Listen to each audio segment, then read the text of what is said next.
Welcome to Ultimate General Civil War. This is Mule Shoe on Major General Difficulty. In this battle, I got 8.5 to 1, lost about 4,000 men, killed over 35,000. And you're going to ask, how did that possibly happen in Mule Shoe, which is the most difficult, bloody battle probably of the entire campaign?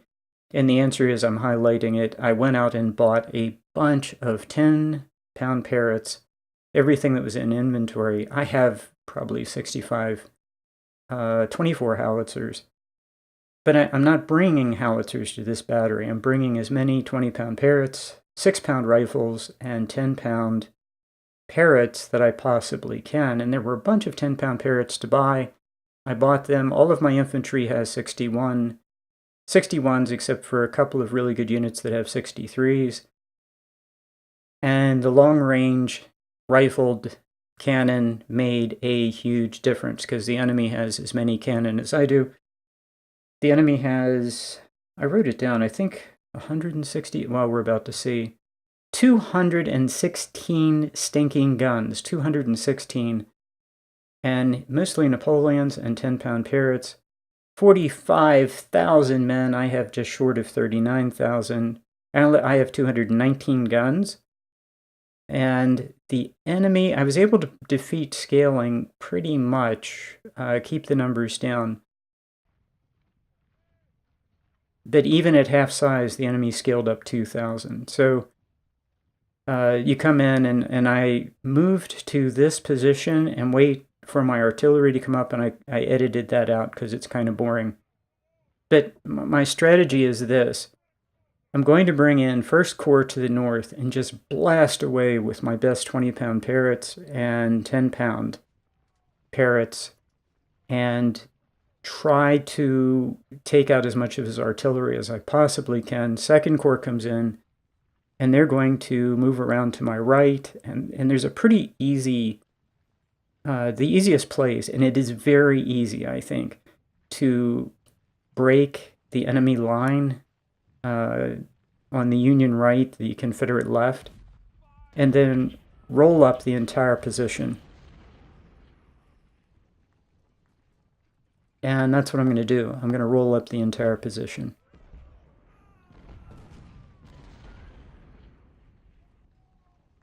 One of the things I found is that the AI will, like, you take your guns and you target the enemy artillery. We don't have a command here in Ultimate General like we had in Sid Meier's Gettysburg and Antietam. Oh, watch this. Watch the enormous damage that his artillery does to my artillery as it moves across this small open area. I think, well, I just lose an enormous number of people in a very short time. And once I get into the woods, I'm okay. And then the trick is to keep everybody hidden in the woods. And I'm pretty good at doing that. But that's just a warning that if you have artillery or infantry out in the open, his 216 guns on Major General, just going to tear you to shreds. Look at the numbers fall on my units, particularly the artillery. That's a 3-star artillery unit, and I'm not happy about that. And what gives your location away? He has 3 oversized skirmisher units that have really good visibility, as skirmisher units do. And look at that. His artillery's coming in and just tearing my artillery apart at range. So I've got to get rid of these 3 stinking skirmisher units, drive them off so they can't see my artillery, or his artillery could just tear me apart. And that's not the plan. The plan is for my artillery to tear him apart, and so far that's not been working out for me. Okay, my 2nd Corps comes in, and I give them orders, I edit that out, but I give them orders to move to the south. 1st, 2nd, and 3rd Division are infantry, and the 4th Division is 4 cav units and 2 JF Browns. And I have a plan for the JF Browns, and it's toward the end of the battle. So in the beginning part of the battle, like the beginning 3/4, there's not anything for them to do. But that's okay because I have a plan for them toward the end of the battle. So yeah, my skirmisher unit might be just a little bit close, but he has another skirmisher unit that's very, very hard to detect in the woods that is just going to give me all kinds of headaches in this area for a very long time until I can see him and drive him out. And it's going to cost me to do that.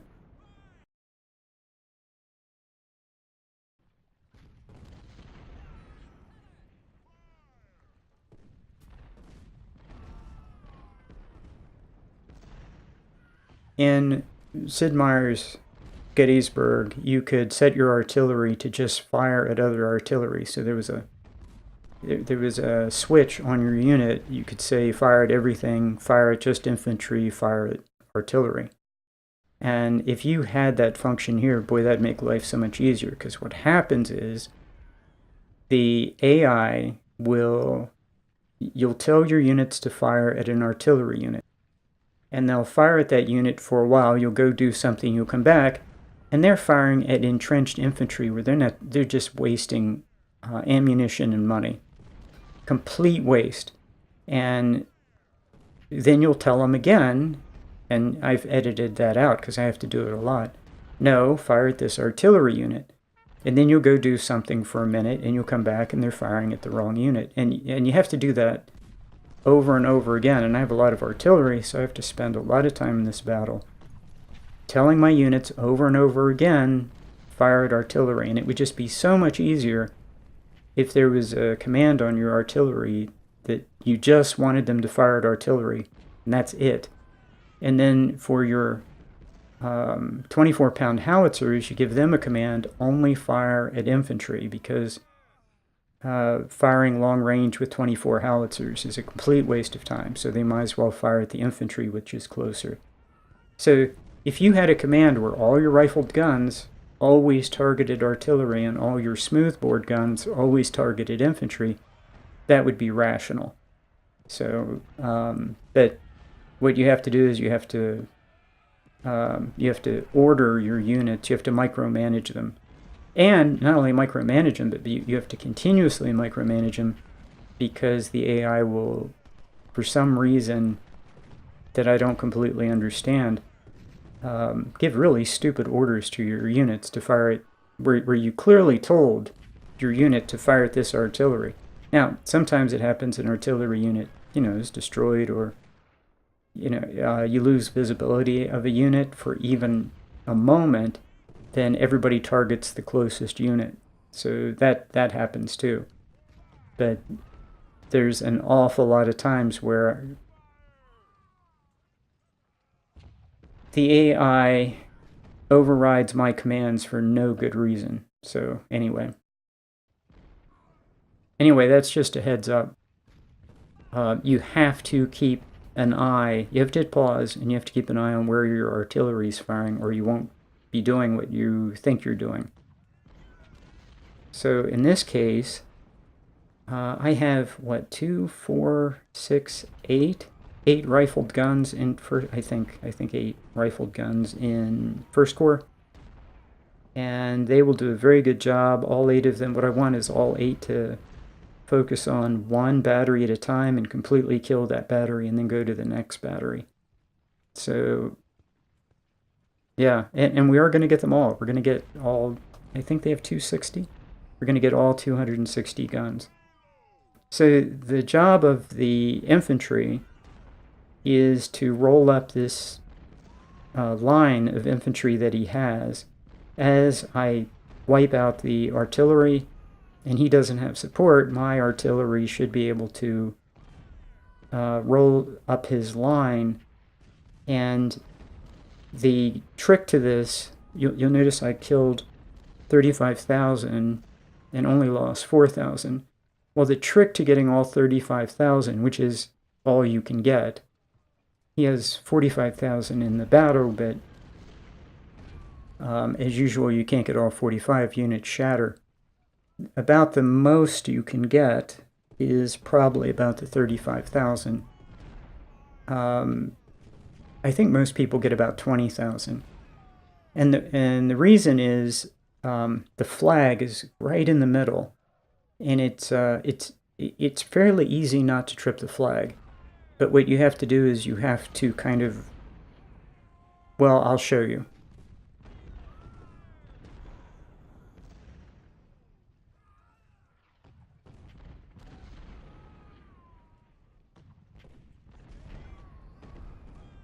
Okay, notice he moves some artillery forward. That's really, really interesting. And he has two artillery batteries to the right, and probably, well, I mean, there's an awful lot of them. So, but I can't see them all. I mean, the big thing is you can't see them all.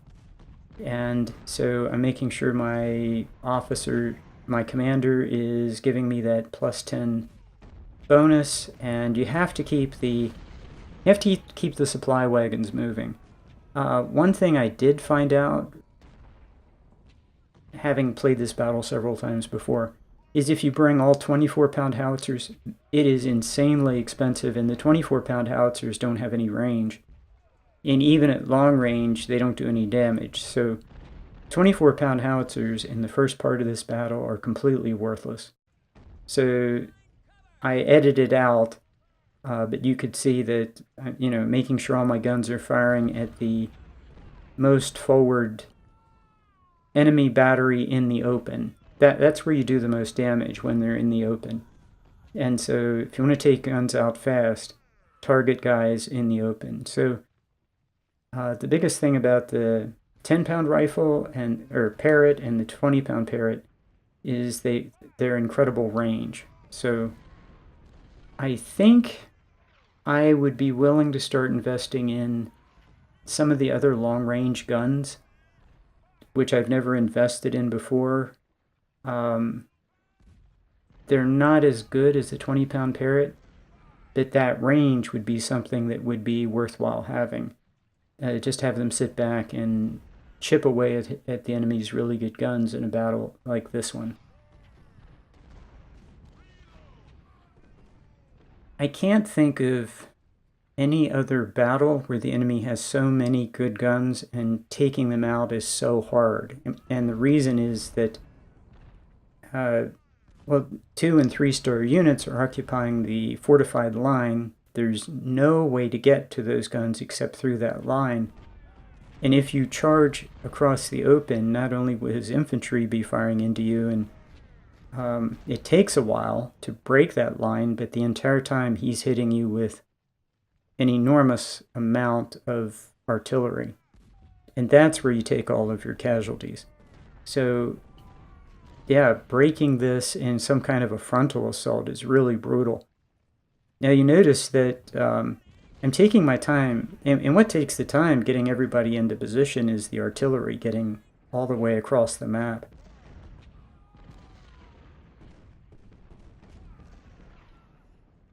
So 2nd Corps is almost in place, but there's still some artillery getting to, and I'm moving everybody by division organization. And that really keeps down the losses of your generals. I think I have 1 killed and 1 wounded. One of my division commanders is lost here, and that's always painful. But not a really good one, a typical average 2-star one. So anyway, the artillery is finally just about into place, and we can start the attack in the south. And I have 3 mostly infantry divisions with artillery support, and then cav. So 2 of my cav units are melee. And the job of that melee is to, at the right moment, to hit.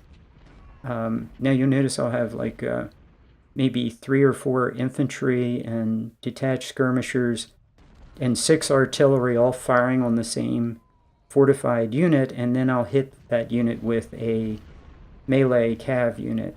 And that's a guaranteed break of the fortification. It's just guaranteed broken. So you don't really have to do that. So if you don't want to bring cav, that's fine. But it guaranteed breaks the enemy's fortified line.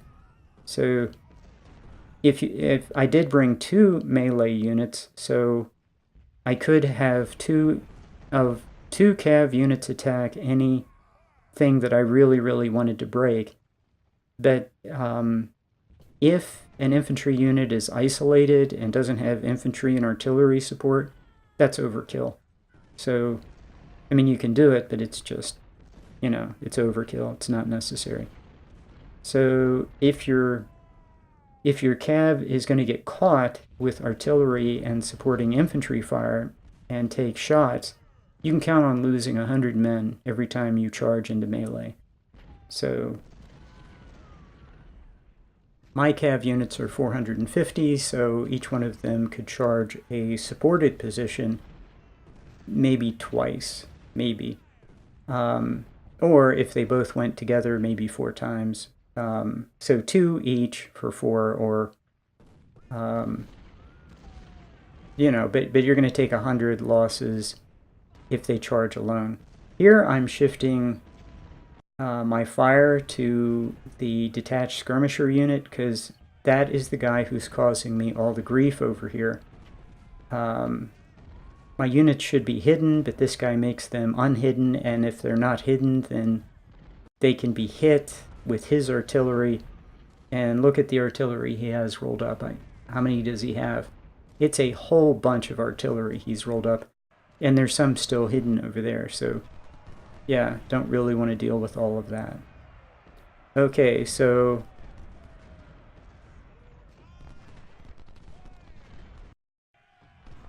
I think I lost some video there. I rolled everybody up and easily punched through this line, and then continued to wrap around the back of his line. I think I lost a small chunk of video. There isn't really very much to it. Simply walked up the infantry, walked up the artillery, blasted away, and the only thing interesting is 3rd Division, what I did was I turned all the units perpendicular to the line, had them all slide right, which you can do. And that unit in the fortification just instantly routed. And yeah, so no big deal. And my idea isn't to keep charging. My idea is to come up to this point and then roll up the artillery and let the artillery do good work. So I want to secure this Northwoods area and then secure the Southwoods area. But I need my artillery to keep taking his artillery out of the game, and I need his these guys in the woods to finally be broken. And the only thing that's really hard about this, or challenging, is that my units in the south can't really help because they'll trip the flag. These guys in the south will trip that flag. But the guys, if they come in from the north and occupy the woods, they will not trip the flag. So you can take the entire wood line, and if you don't come out of the wood line, which I don't intend to ever come out of that wood line, you don't trip the flag, and that's the objective. So the guys north of the wood line have to take the wood line by themselves without any help from the south. This would be a lot easier if my units in the south could advance and hit his position from the south, but they can't. So yeah, and 1st Division of 1st Corps is on my far left, and I don't want them to get, I want them to move pretty much straight south. I don't want them to head into the fortified line. So I want everyone else to wrap around the fortified line kind of in a big sweeping motion. So yeah, if all that makes sense. And if I can secure the woods, the north woods, that's a great position, because I can sit there, fire into the enemy, roll my artillery up, hit him at close range, and then all I need is a foothold in the southern woods, and I will secure that. But if you've played this battle before or watched other people play, what you know is that the enemy will start to rush units into the woods just north of the objective. And he does rush a lot of units into there. So, yeah. And there's more in there than there appears to be.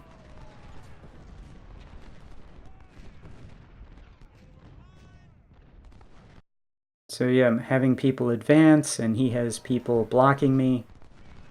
And at some point, I actually have to charge to push him out of those woods and melee him out of there, which is okay. But before I melee, I want to get all my artillery up, and I have my melee cav handy just in case I need them. So yeah, he's moving troops up to reinforce, which is exactly the right play. Yeah, that was very smart of him to move infantry up, reinforce, occupy the woods. He actually causes one of my units to rout, and I shuffle a little bit to get guys out of the open area and get them into the woods. I have a unit fall back and get into the woods. And my idea is that in the open, maybe some detached skirmishers, but not my infantry taking casualties.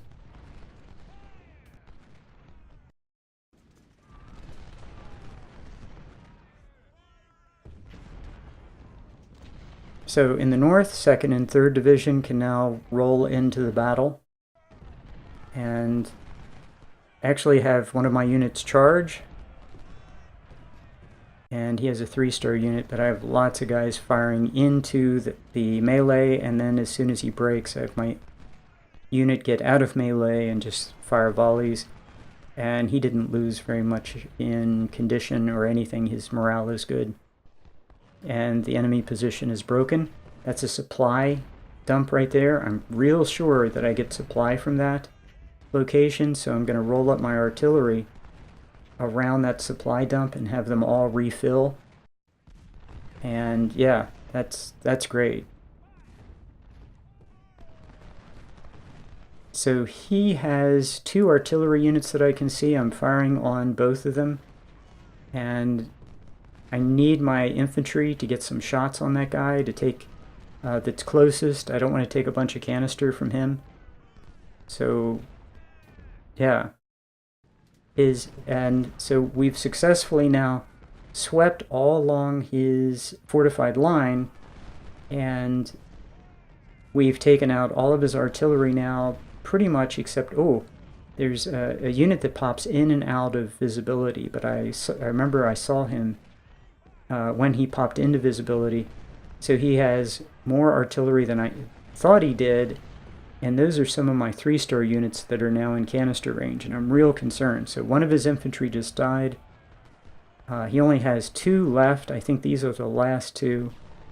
And one of them is real close to a whole wall of blue infantry that's just going to hopefully take him out with very close fire, while all of my artillery is firing at the second one, trying to do as much damage to him as possible. So fortunately, his infantry is routing nicely.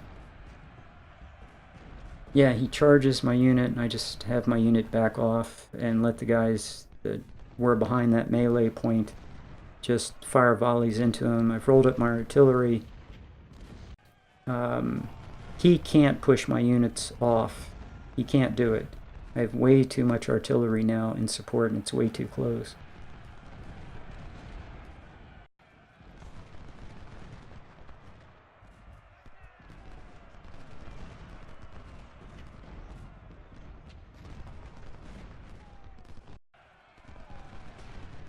So 1st Division is coming down, and they're not going into the fortified position. What they're doing is they're staying to the outside of the fortified position, because I want them to sweep down and take the woods to the south. My plan for them from the very beginning was that they would sweep down pretty much the fortified positions, but to the right, not come into the interior. Not for any other reason, as I just want them to secure that patch of woods and fire from the woods into the interior. I don't want them engaged in melee, and I certainly don't want them charging fortified positions or getting hit by a canister fire.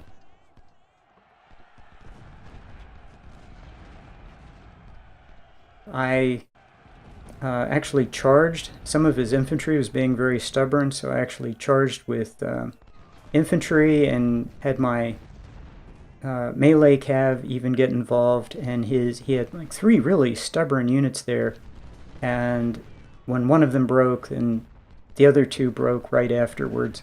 And now pretty much most of the woods I own, and so there are now just a couple of units, and they can't sit there very long, and then I'll have the entire wood line.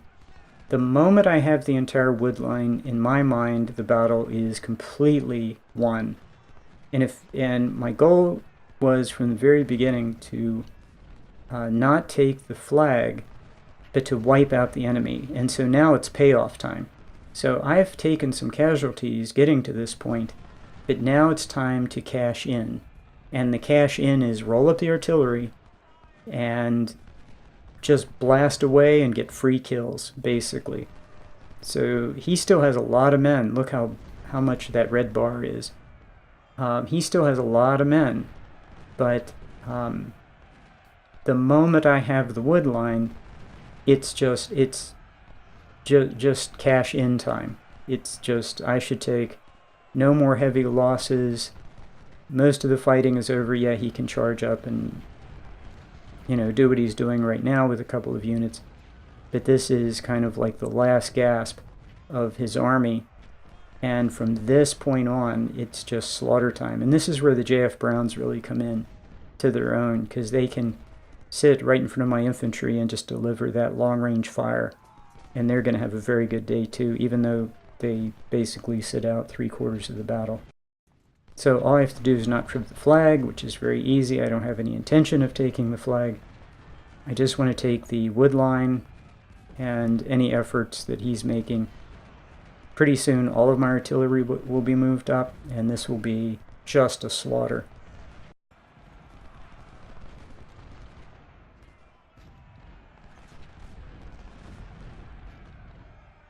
This is interesting in the south. He charges, and I don't want to lose that dismounted cav.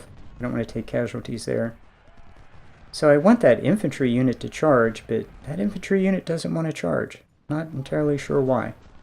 But I have my melee cav handy, and he does want to charge. So you can see the melee cav unit. He's right there, and I'm just going to go ahead and pop this guy since he doesn't have any support.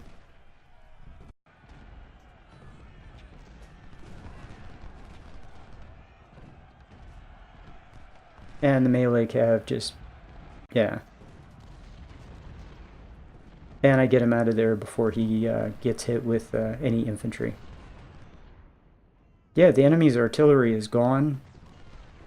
During the battle, I did notice when the last battery was killed. And now look at this. This is just great. He will attack now over and over again in the area of the flag. And I've rolled up all my artillery, and this is just going to be a dream.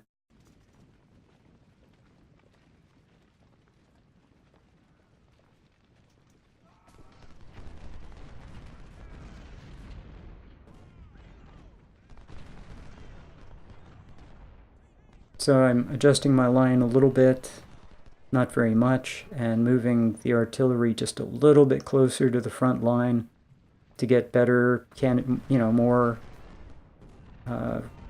easy shots, but deadlier fire. Make sure that it's canister that I'm getting with the 24-pound howitzers, moving up the 20-pound parrots so that they get either canister or exploding shell. And, just let everybody blast away. This is just a great time. So there's no more artillery to take out, so I'm just going to move all my 20-pound parrots and 10-pound parrots up close too, and let everybody get kills. And what I want is I want my infantry to rest, because this has been it's been a pretty hard fight. I've lost, a whole 4,000 men. Yeah, so usually when you say it's been a hard fight at Mule Shoe, it means you lost 20,000, but okay, it's been a really hard fight. I've lost 4,000, and I want to keep casualties down from this point on, because this is just get as many free kills as I can, is basically all this is. And he still has probably, I'm guessing, 15,000. That's my guess. And I'm going to let artillery get the vast majority of this. And my infantry's in extremely good cover. And if his units march close to my infantry, then my infantry will get shots, but they won't take many losses. And that's the whole idea at this point. Get just the highest possible kill ratio I can. And keep in mind, everybody has at least 1861s, so when they're firing, they're getting kills.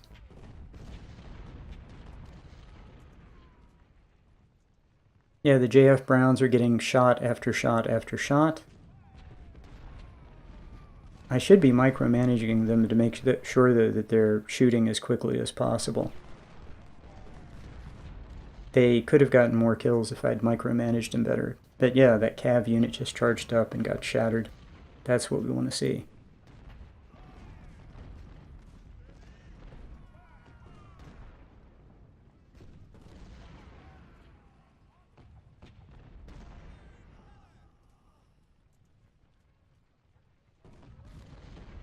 So now there's a kind of a clump of units, and I want units to start shifting to the left and spreading out a little bit. There's no reason for people to be clumped up. I'm not concerned about him counterattacking now. My units can fight him toe-to-toe, his unit size. He has units that are getting really undersized.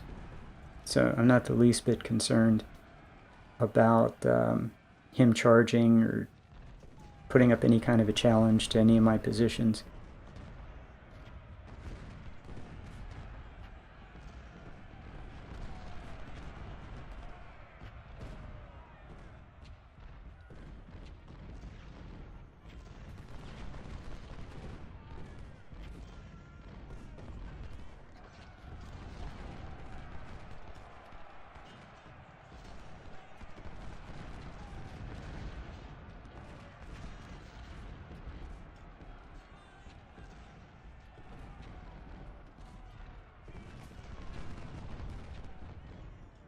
Yeah, it looks like 1st Division's going to rack up a bunch of kills.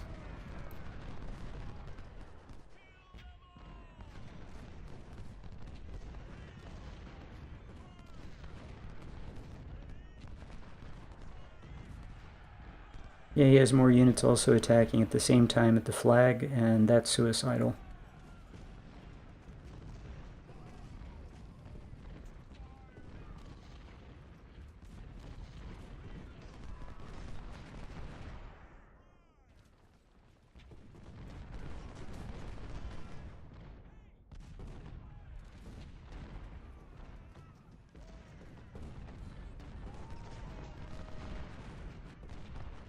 Yep, and this is pretty much the position that I wanted. I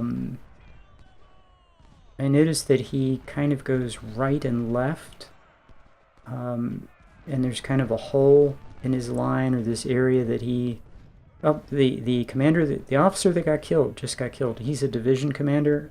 I never did find him, but he's a division commander.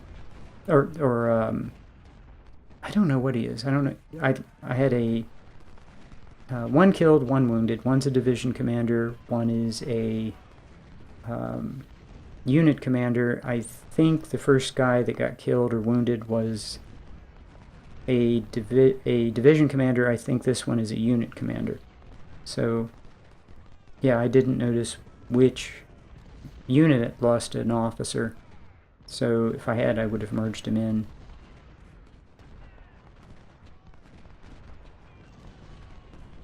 with another unit. So I'm watching these units as they're moving.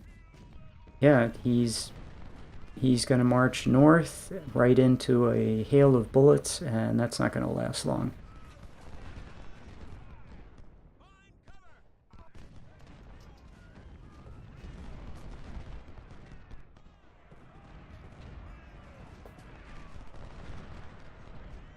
So yeah, the thing I don't want to do, that I have him in this great big killing field, the thing I don't want to do is go in and give him a chance to inflict any casualties on me. So the position he's in right now, he has no chance of inflicting any damage on my units. Anywhere he goes, he's going to be hit with artillery, he's going to take canister to the face, he's going to take 3 or 4, in this case like 4 infantry units in the northern area as he tries to occupy that fortified position. All the artillery in the world is blasting away. Now, one of the things that I started to consider is this is costing a fortune in cash. And it might be that it's actually cheaper to take losses in men and weapons than it is to keep all these units just firing away and racking up kills. So it might be that this actually isn't the optimum strategy. I mean, after I went to a great deal of effort to do this, it occurred to me that that this is actually a very costly, in terms of dollars, a very costly strategy. So dollar-wise, I'm not sure if this is optimal, if that makes sense. So if you could do this with, say, 1-star units, you had a bunch of 1-star units that just ran in, took 1-to-1 losses, and you lost, say, Enfields. That might be cheaper than sitting back and blasting artillery at the enemy, which is, every time they fire, that's money out of the pool. That costs. So I'm not entirely sure. What I do know is I really like fighting this way, and I really like the way this battle unfolds, particularly because this is Mule Shoe, and it's just a headache. I mean, it was a difficult battle to figure out how to win overwhelmingly. And yeah, it's Mule Shoe on Major General. I never imagined it would actually look like this.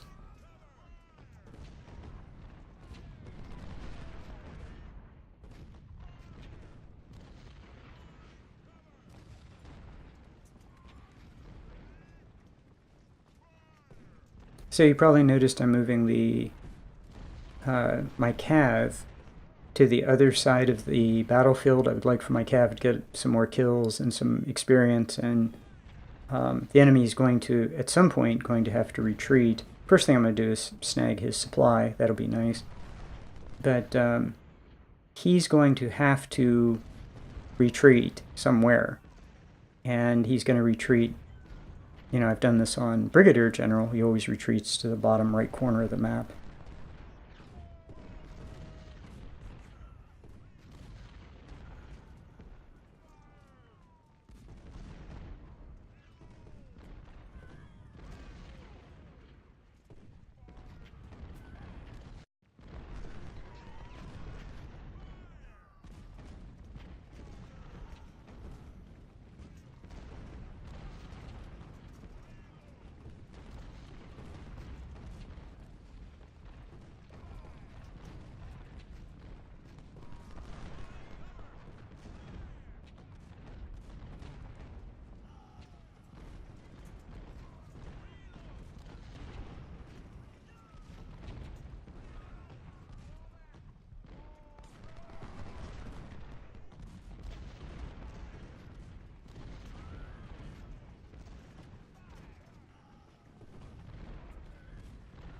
Yeah, I'm not really that concerned if some of my artillery is out of ammo. They'll fire at 1/3 speed, and that'll be just fine.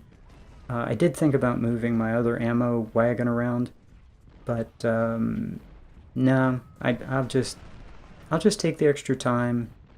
My artillery can fire at 1/3 speed. It won't cost me a dime, and that's great. And they'll get free kills, and if his infantry is strong enough to get to my infantry, my infantry has plenty of ammo. You know, I've been putting perks into logistics, so my infantry has tons of ammo.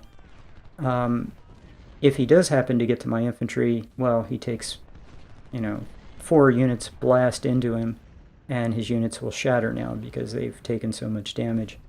They can't survive. Now I'm going to have my infantry just pester him, or my cav. Everybody's in place, going to let my artillery just fire away, and let my cav rack up some kills, because that would be cool. And the JF Browns, this is why I brought them, so at the end of the battle we could just wipe them out without my units taking any damage. Well, my cav is going to take some damage, but I just want them to rack up some kills.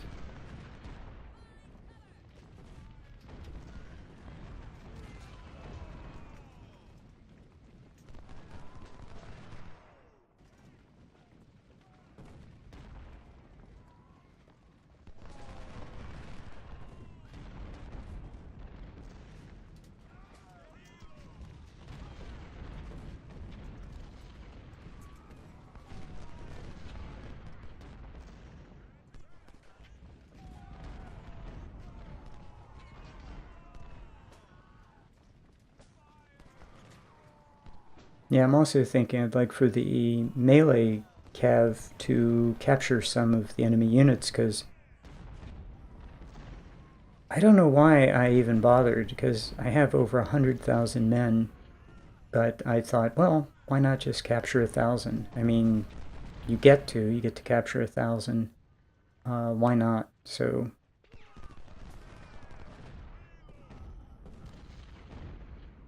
I'm thinking I'll have them get some kills and capture 1,000 men too while we're at it. But really, now that I think about it, that's pretty much a waste of time.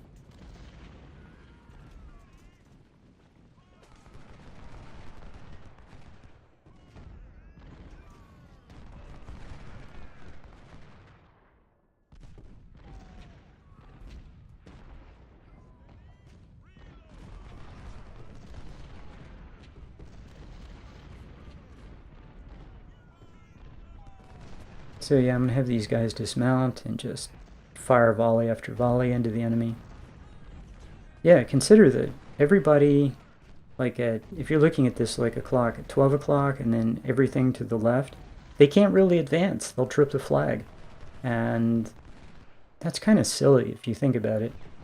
So yeah, but if I do this, then happy day. Now I'm not going to advance with 1st Division in the open, because those are mostly 3-star units. I guess I could advance with it. The 2-star and maybe dismounted or detached skirmishers, but I'm not going to advance with the infantry, because I don't want them taking any losses when, JF Browns and my dismounted cav can kill this entire pile of troops, can easily wipe them out, basically for free.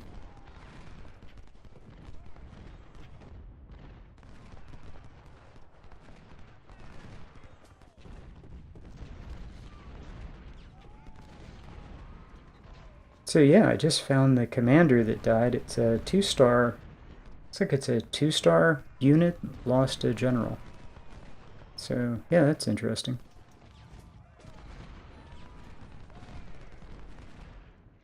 Because I can see it with his detached skirmishers. I gotta tell you, this probably isn't any fun to watch, but this was so much fun to watch his army just completely melt down to nothing. This was so much fun. I enjoyed every second of this. Every second of watching his army get wiped out, I enjoyed it immensely. This is the Battle of Mule Shoe. And to deliver this kind of a crushing defeat on the enemy at Mule Shoe was a lot of fun. You know, all the times I fought this battle and it was just a bloody, awful, grindy mess. And then to fight it and get this kind of a victory was just, it was just thrilling. And right down to the last casualty, it was fun. It was fun to just kick the tar out of him. So yeah, after medicine, 4,164 to 35,323, 8.5 to 1. It was a very good day. Yes.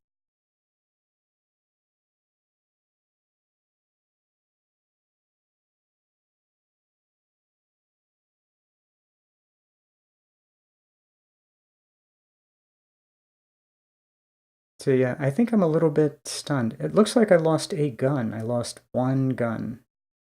So, but I don't think I actually did. I think with medicine I got that gun back.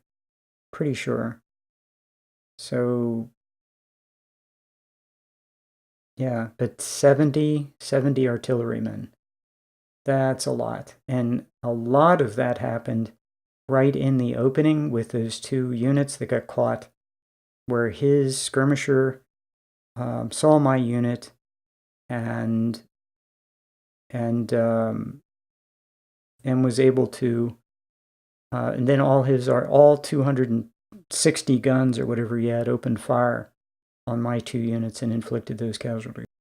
So okay, the big killer was 24-pound howitzer, and that's a surprise. I did not expect that, but those 24-pound howitzers, well, they didn't do anything in the first 3/4 of the game. When they did get into the game, they had lots and lots of close-range targets. So J.F. Brown's right up there, 20-pound Parrots. One of my units with 1863s had a very good day. Yeah. Look at this. So many units got 1,000 kills. Yeah, and I'm real interested in who does better, 6-pound rifle or 10-pound Parrots. And they both did really well. They both did really, really well.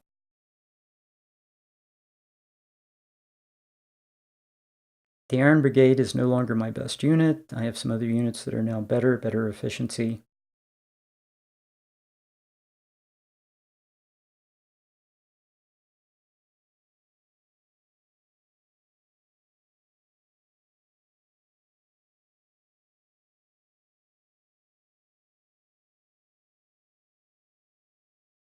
The unit with Spencer carbines didn't do bad. Pretty good day for those guys. Yeah, I wanted them to get some kills. And yeah, I think that's is that 10 2-star generals? Man, I'm so loaded with officers. I have more generals than I need, I think, at this point, more 2-stars than I need. Over 2,000 CS Richmonds. That will go into the growing pile of CS Richmonds I have. The CS Richmonds are way better than the Harper's Ferries. They just have better range. And now I have 128,000 men and $439,000. So yeah, division commander, that always hurts. So I'll put that guy in, and this is only a 2-star unit, so yeah, he'll be more than enough. And that's it for losses. I still think keeping the divisions together keeps the officer losses down. So yeah, spreading them out seems to increase. And what I'm looking for is my 3-star units. Do they all have 13 guns?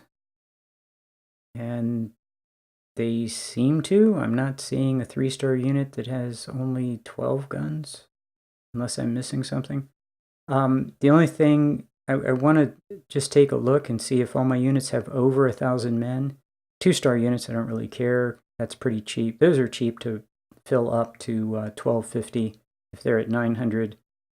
I only have 2 3-star units that are going to cost me some money. It's about $65 a man to replace those. So if I don't like when they get close to 900, that starts to become really expensive. 842 is going to be expensive. So I have one unit that's going to be expensive to replace. Everything else is going to be really cheap, if not free. And I have a ton of weapons. So let's see. The scaling went up 51 to 56. I have 3 of these little tabs that tell me 5% each, so 15% smaller enemy army. And we finally get to logistics 10.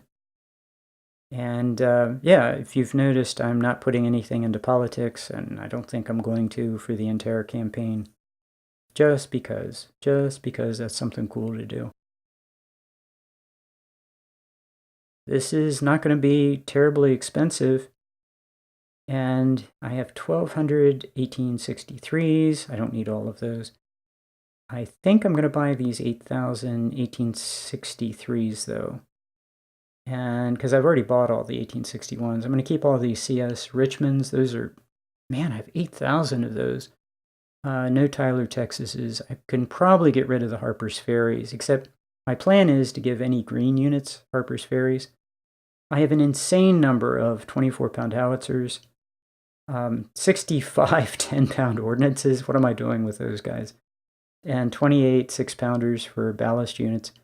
But I clearly don't need all of the 10-pound parrots or 10-pound ordnance, 65 10-pound ordnance. And what am I going to do is I can't put, I can't imagine what I'm going to do with all those 24-pound howitzers now that I've swapped them out for 10-pound parrots.